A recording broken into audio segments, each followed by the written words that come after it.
أعوذ بالله من الشيطان الرجيم. بسم الله الرحمن الرحيم. ألف لام را. تلك آيات الكتاب المبين. إنا أنزلناه قرآنا عربيا لعلكم تعقلون. نحن نقص عليك أحسن القصص بما أوحينا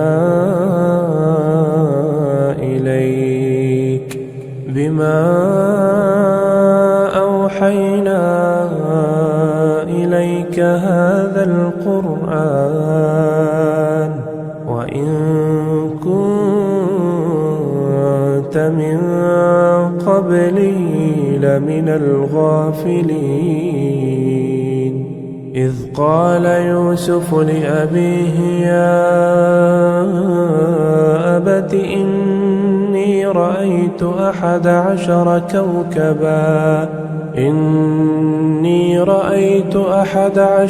كوكبا والشمس والقمر رأيتهم لي ساجدين. قال يا بني لا تقصص رؤياك على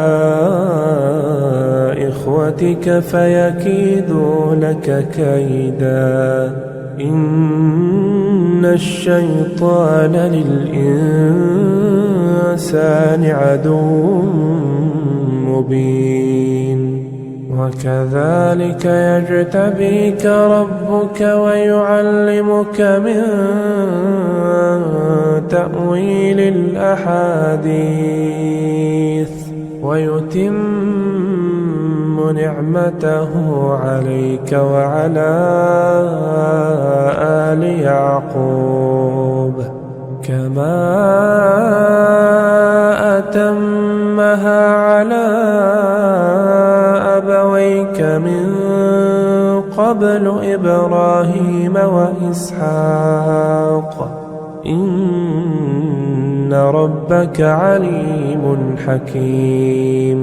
لقد كان في يوسف وإخوته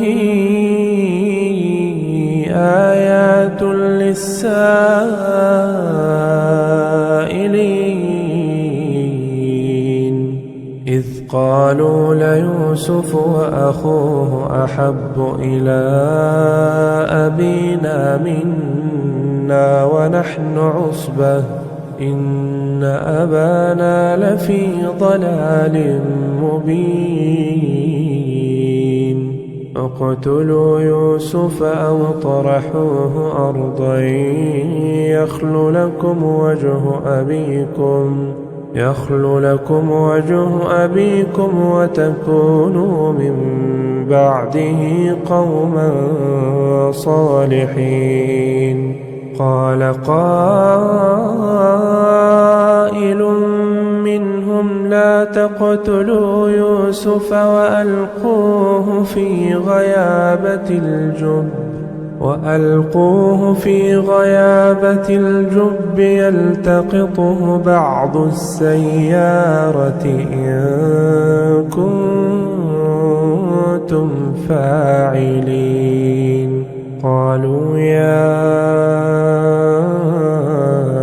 أبانا ما لك لا تأمنا على يوسف وإنا له لناصحون.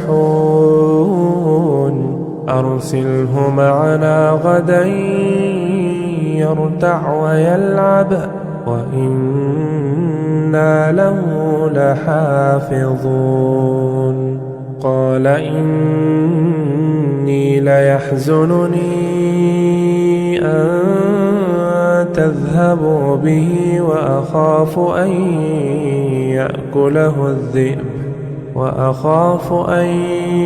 يأكله الذئب وأنتم عنه غافلون.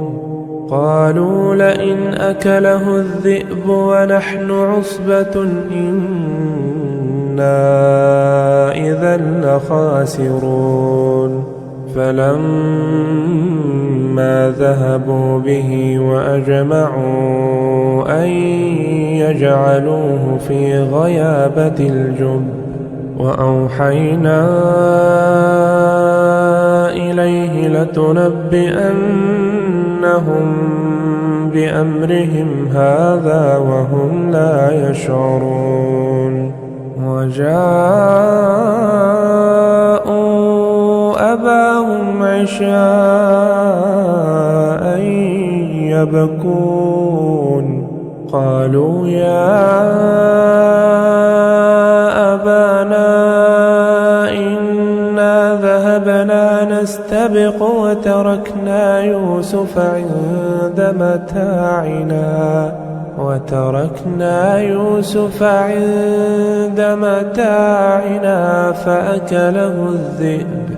فأكله الذئب وما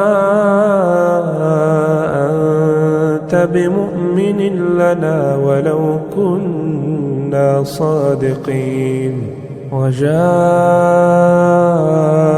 على قميصه بدم كذب قال بل سولت لكم أنفسكم أمرا فصبر جميل والله المستعان على ما تصفون وجاءت سيارة فأرسلوا واردهم فأدلى دلوه قال يا بشرى هذا غلام وأسروه بضاعة والله عليم بما يعملون وشروه بثمن بخس دراهم معدودة وكانوا فيه من الزاهدين وقال الذي اشتراه من مصر لامرأته أكرمي مثواه عسى أن ينفعنا أو نتخذه ولدا وكذلك مكنا ليوسف في الأرض ولنعلمه من تأويل الأحاديث والله غالب على أمره ولكن أكثر الناس لا يعلمون ولما بلغ أشده آتيناه حكما وعلما وكذلك نجزي المحسنين وراودته التي هو في بيتها عن نفسه وغلقت الأبواب وقالت هيت لك قال معاذ الله إنه ربي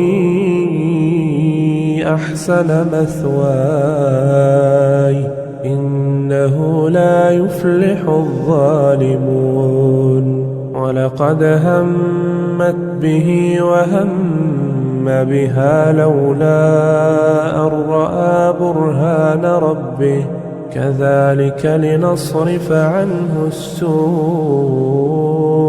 والفحشاء إنه من عبادنا المخلصين واستبق الباب وقدت قميصه من دبر وألف يا سيدها لدى الباب قالت ما جزاء من أراد بأهلك سوءا إلا أن يسجن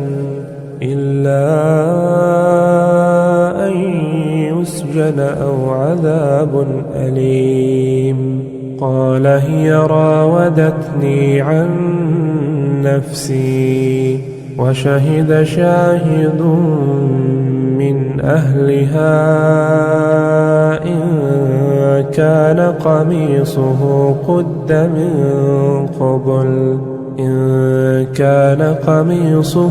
قد من قبل فصدقت وهو من الكاذبين وإن كان قميصه قد من دبر فكذبت وهو من الصادقين. فلما رأى قميصه قد من دبر قال إنه من كيدكن إن كيدكن عظيم. يوسف أعرض عن هذا واستغفري لذنبك إنك كنت من الخاطئين. وقال نسوة في المدينة امرأة العزيز تراود فتاها عن نفسه قد شغفها حبا إنا لنراها في ضلال مبين. فلما سمعت بمكرهن أرسلت إليهن وأعتدت لهن متكئا وآتت كل واحدة منهن سكينا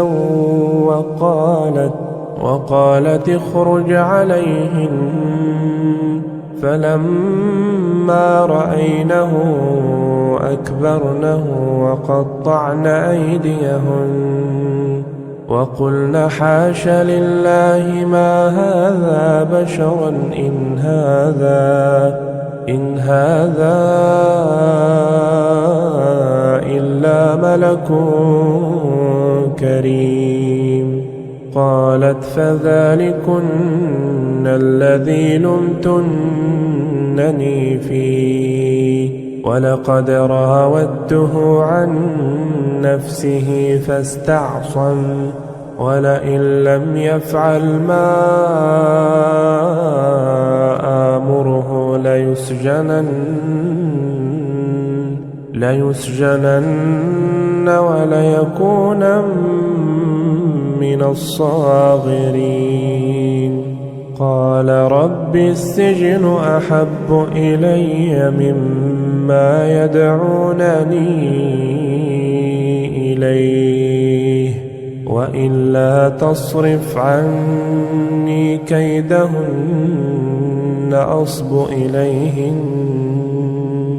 أصب إليهن وأكن من الجاهلين. فاستجاب له ربه فصرف عنه كيدهن إنه هو السميع العليم. ثم بدا لهم من بعد ما رأوا الآيات ليسجننه حتى حين. ودخل معه السجن فتيان قال أحدهما إني أراني أعصر خمرا وقال الآخر إني أراني أحمل فوق رأسي خبزا تأكل الطير منه نبئنا بتأويله إنا نراك من المحسنين. قال لا يأتيكما طعام ترزقانه إلا إلا نبأتكما بتأويله قبل أن يأتيكما ذلكما مما علمني ربي إني تركت ملة قوم لا يؤمنون بالله وهم بالآخرة هم كافرون واتبعت ملة آبائي إبراهيم وإسحاق ويعقوب ما كان لنا أن نشرك بالله من شيء ذلك من فضل الله علينا وعلى الناس ولكن أكثر الناس لا يشكرون يا صاحبي السجن أأرباب متفرقون خير أم الله الواحد القهار ما تعبدون من دونه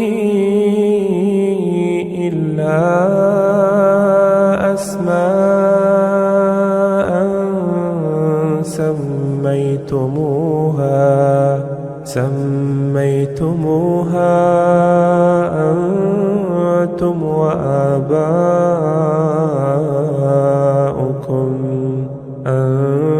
أنتم وآباؤكم ما أنزل الله بها من سلطان إن الحكم إلا لله أمر ألا تعبدوا إلا إياه ذلك الدين القيم ولكن أكثر الناس لا يعلمون يا صاحبي السجن أما أحدكما فيسقي ربه خمرا وأما الآخر فيصلب فتأكل الطير من رأسه قضي الأمر الذي فيه تستفتيان وقال للذي ظن أنه ناج منهما اذكرني عند ربك فأنساه الشيطان ذكر ربه فلبث في السجن 9 سنين وقال الملك إني أرى 7 بقرات سمان يأكلهن 7 عجاف و7 سنبلات خضر وأخر يابسات يا أيها الملأ أفتوني في رؤياي إن كنتم للرؤيا تعبرون قالوا أضغاث أحلام وما نحن بتأويل الأحلام بعالمين وقال الذي نجا منهما وادكر بعد أمة أنا أنبئكم بتأويله فأرسلون يوسف أيها الصديق أفتنا في 7 بقرات سمان يأكلهن 7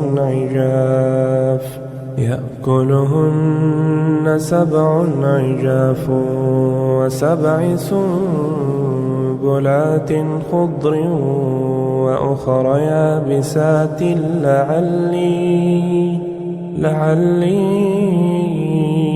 أرجع إلى الناس لعلهم يعلمون. قال تزرعون 7 سنين دأبا فما حصدتم فذروه في سنبله إلا قليلا مما تأكلون. ثم يأتي من بعد ذلك 7 شداد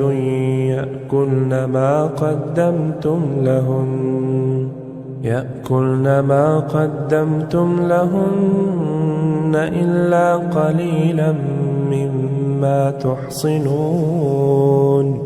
ثم يأتي من بعد ذلك عام فيه يغاث الناس وفيه يعصرون. وقال الملك ائتوني به. فلما جاءه الرسول قال ارجع إلى ربك فاسأله ما بال النسوة اللاتي قطعن أيديهن إن ربي بكيدهن عليم. قال ما خطبكن إذ راوتن يوسف عن نفسه قلن حاش لله ما علمنا عليه من سوء. قالت امرأة العزيز الآن حصحص الحق أنا راودته عن نفسه وإنه لمن الصادقين.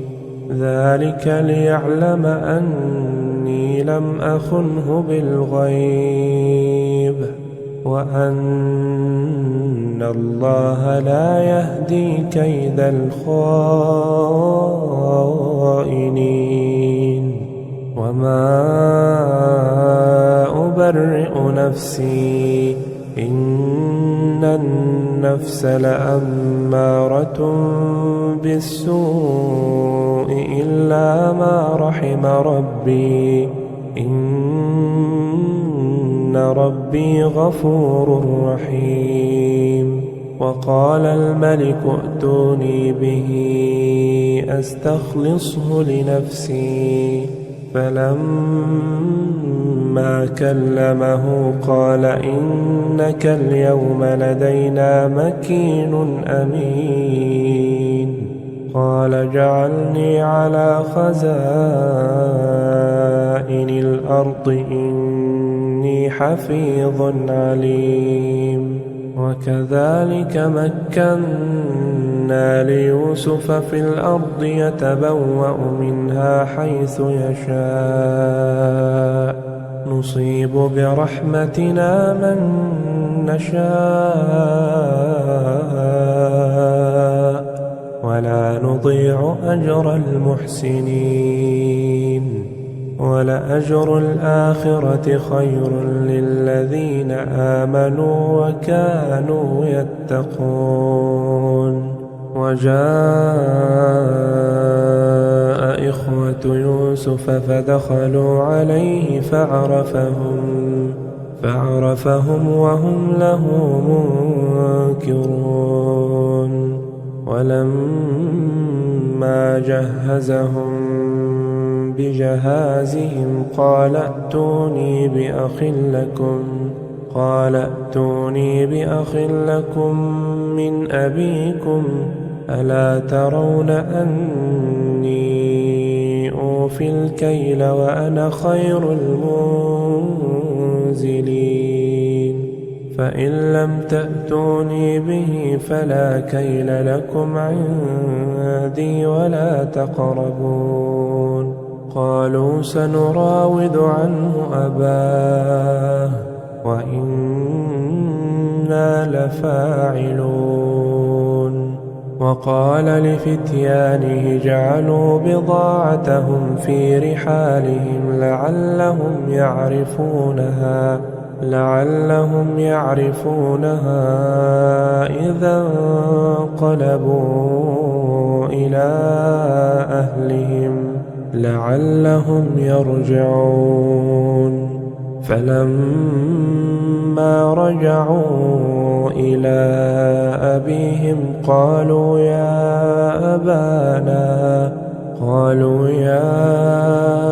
أبانا منع منا الكيل فأرسل معنا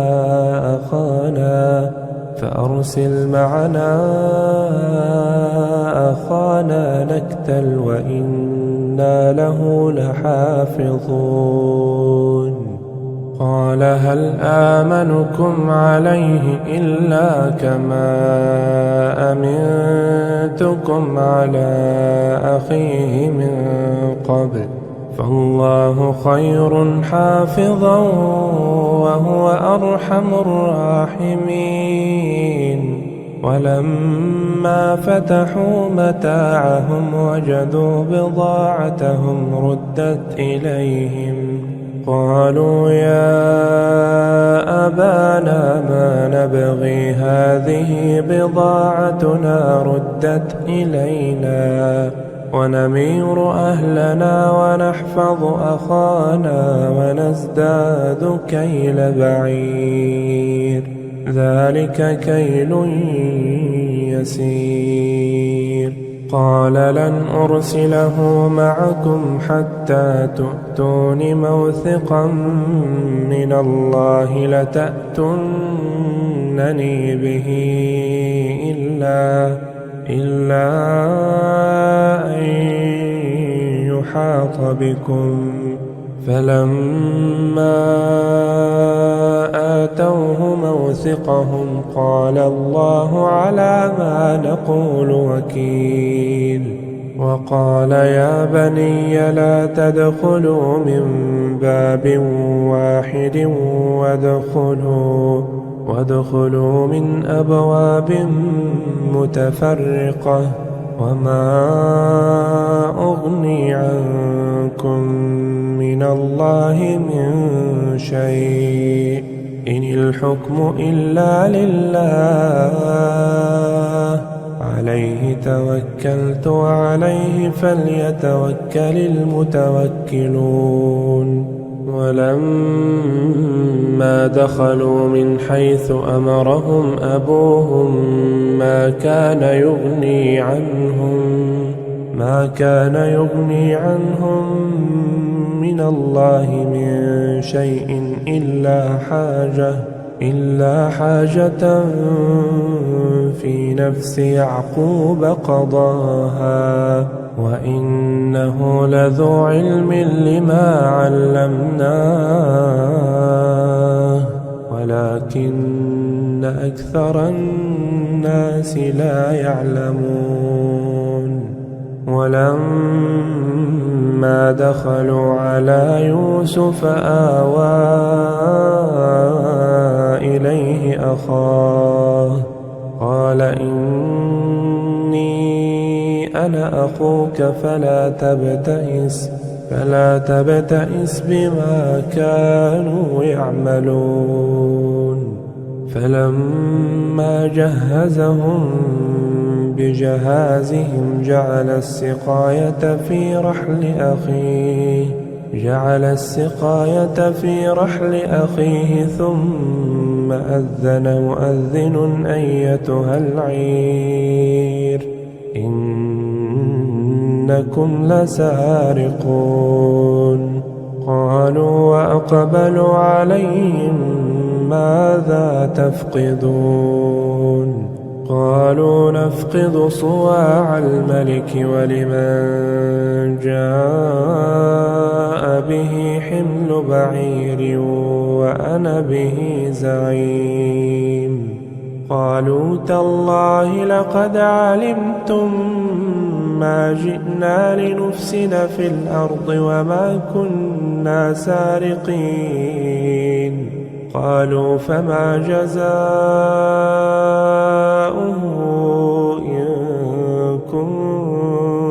الكاذبين. قالوا جزاؤه من وجد في رحله فهو جزاؤه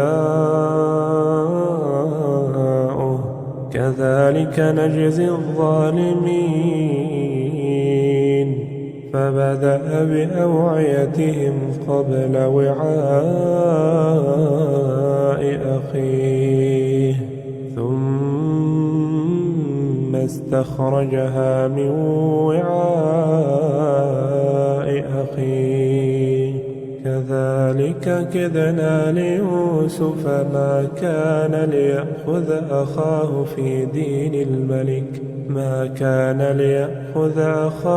في دين الملك إلا أن يشاء الله نرفع درجات من نشاء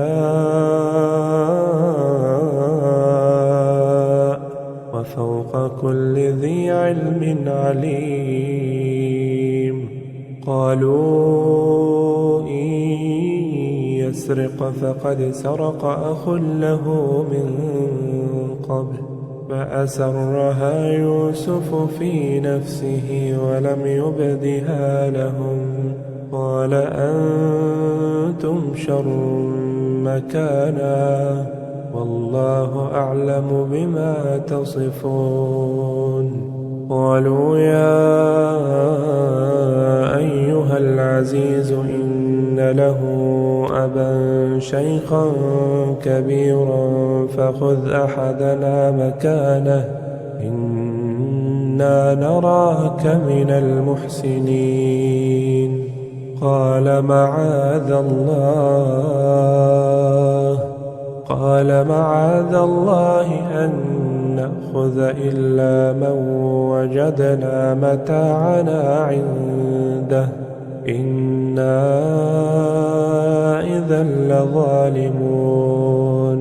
فلما استيئسوا منه خلصوا نجيا قال كبيرهم ألم تعلموا أن أباكم قد أخذ عليكم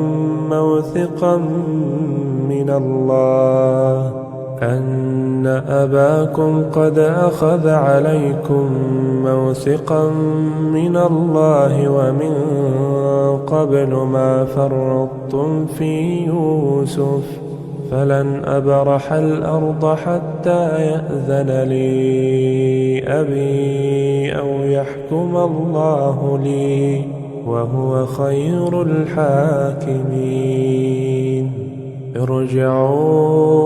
ارجعوا إلى أبيكم فقولوا يا أبانا إن ابنك سرق وما شهدنا إلا بما علمنا وما كنا للغيب حافظين. واسأل القرية التي كنا فيها والعير التي أقبلنا فيها وإنا لصادقون. قال بل سولت لكم أنفسكم أمرا فصبر جميل عسى الله أن يأتيني بهم جميعا إنه هو العليم الحكيم. وتولى عنهم وقال يا أسفا على يوسف وابيضت عيناه من الحزن فهو كظيم. قالوا تالله تفتأ تذكر يوسف حتى تكون حرضا أو تكون من الهالكين. قال إنما أشكو بثي وحزني إلى الله وأعلم من الله ما لا تعلمون. يا يا بني اذهبوا فتحسسوا من يوسف وأخيه ولا تيأسوا من روح الله إنه لا ييأس من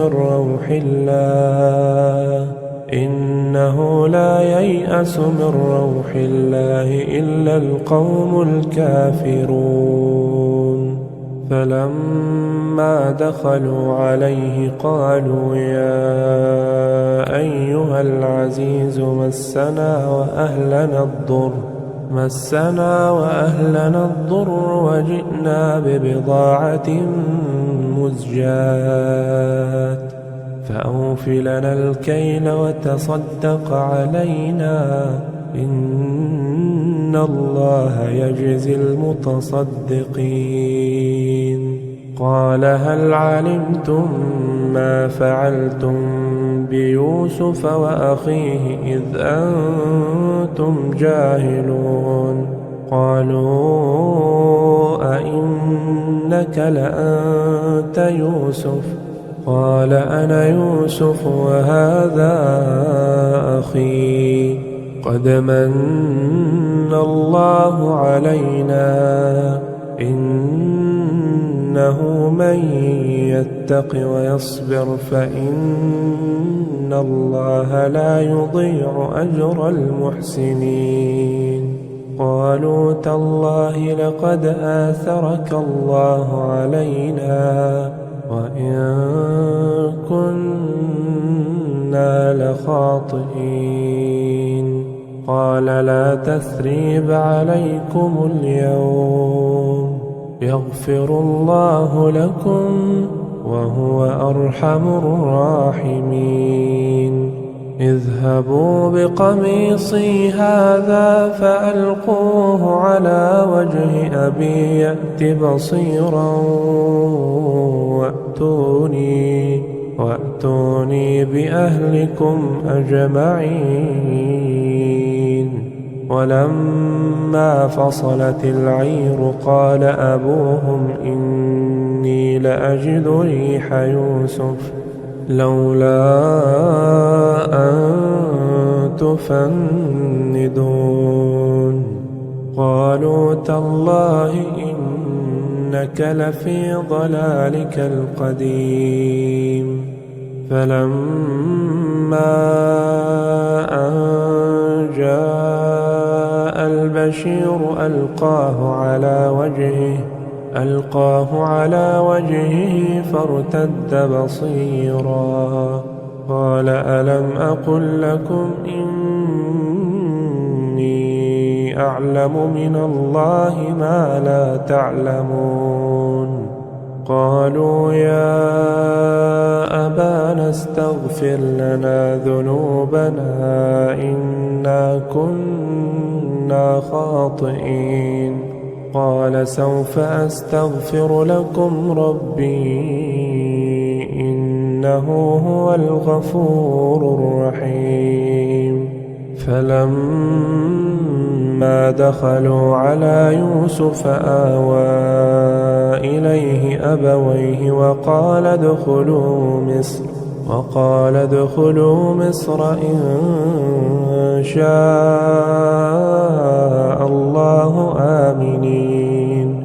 ورفع أبويه على العرش وخروا له سجدا وقال يا أبت هذا تأويل رؤياي من قبل قد جعلها ربي حقا وقد أحسن بي إذ أخرجني من السجن وجاء بكم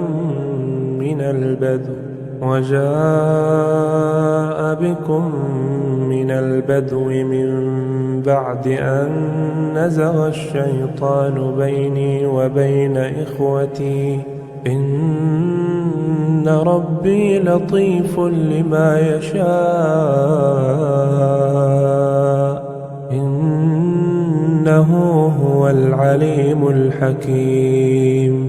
رب قد آتيتني من الملك وعلمتني من تأويل الأحاديث فاطر السماوات والأرض أنت وليي في الدنيا والآخرة توفني مسلما وألحقني بالصالحين ذلك من أنباء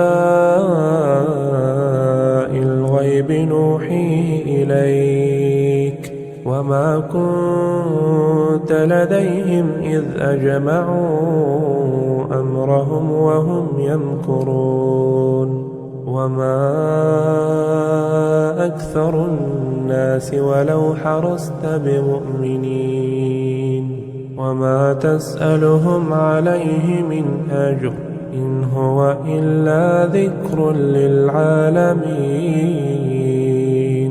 وكأي من آية في السماوات والأرض يمرون عليها وهم عنها معرضون وما يؤمن أكثرهم بالله إلا وهم مشركون أفأمنوا أن تأتيهم غاشية من عذاب الله أو تأتيهم الساعة بغتة وهم لا يشعرون قل هذه سبيلي أدعو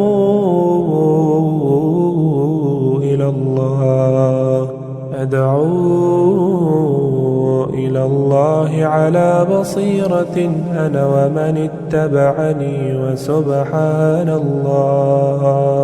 وسبحان الله وما أنا من المشركين وما أرسلنا من قبلك إلا رجالا نوحي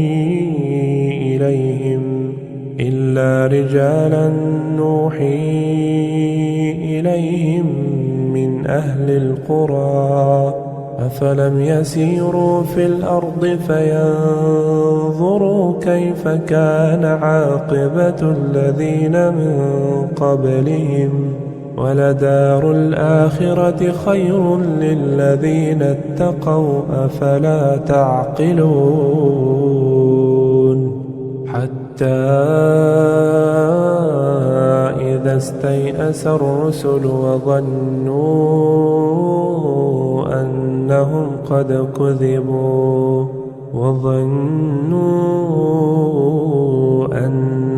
قد كذبوا جاءهم نصرنا فنجي من نشاء ولا يرد بأسنا عن القوم المجرمين لقد كان في قصصهم عبرة لأولي الألباب ما كان حديثا يفترى